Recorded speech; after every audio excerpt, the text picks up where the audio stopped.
যে যেখানে সেখানে রাস্তাঘাটে আরামসে খেয়ে দিয়ে ঘুরে বেড়াচ্ছেন, জানেন যে এখন এগুলো খাওয়া উচিত না। সব জিনিসপত্র বাড়িতে নিয়ে এসে খাবেন। আমি আজকে আপনাদের দেখিয়ে দেবো আপনারা বাড়িতে সিঙ্গারা নিয়ে এসে কিভাবে সেটাকে ভাইরাস মুক্ত করবেন। তাহলে প্রথমে অল্প একটু তেল নিয়ে নেবেন, আবার আপনি বেশিও নিতে পারেন যদি ভাবেন যে রোগা হতে থেকে একটু মোটা হতে চান তাহলে। তো আমি নিয়েছি মোটামুটি তেল, আর এই সিঙ্গারাটা নিয়ে নিয়েছি। কেমন লাগছে সিঙ্গারাটাকে দেখতে বলুন। সিঙ্গারাটা জল জ্যান্ত সিঙ্গারাটাকে আমি এখন আপনাদেরকে দেখিয়ে দিলাম, আর তারপরে ছিন্ন বিচ্ছিন্ন করে একে আমি তেলের উপর ছেড়ে দেবো। প্রথমে একটা কোনা ছেড়ে দিলাম, আর তারপরে বাকি পোর্শনগুলো ছিঁড়ে দেবো, আর তরকারিটাকে ওর মধ্যে ফেলে দেবো।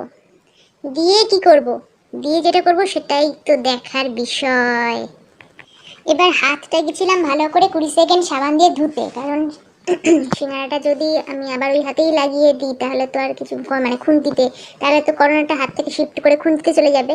তো আমি খুন্তিটার যে তলে যে কি বলবো, যে জায়গাটাতে খুন্তিটা চারকোনার অংশটা, সেই অংশটা ধরে আমি কড়াইয়ের মধ্যে ফেললাম। আর এই যে হাতে আমার সাবান, একবার দেখিয়ে দিয়ে গেলাম, ভাববেন না যে আবার কড়াইয়ের মধ্যে ছিটে পড়ছে। ক্যামেরাটা অনেক দূরেই আছে, নইলে ক্যামেরা এরকম গরম হয়ে যায়। তো এই যে সাবান দিয়ে সাবানে 20 সেকেন্ড ধরে হাত ভালো করে একদম পুরো ফেনা ফেনা করে ধুয়ে নিচ্ছি। হাতটা করোনা মুক্ত হয়ে আসার পরে আমি আবার সিঙ্গারাটাতে ঝাঁপিয়ে পড়বো। তো ততক্ষণ সিঙ্গারাটা গরম হচ্ছে, গরম হওয়ার পরে হাত ধোয়া হয়ে গেছে, জল মোছার সময় পাইনি হাত থেকে। এবার ভালো করে ধরে নিচ্ছি, মানে ভালো করে ভেজে নিচ্ছি।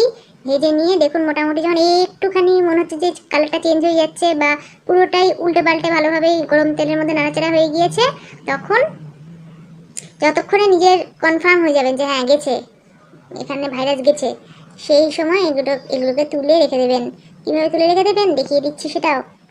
তবে এটা করলে কিন্তু অযথা ক্যালোরি কিছুটা গেইন করবেন।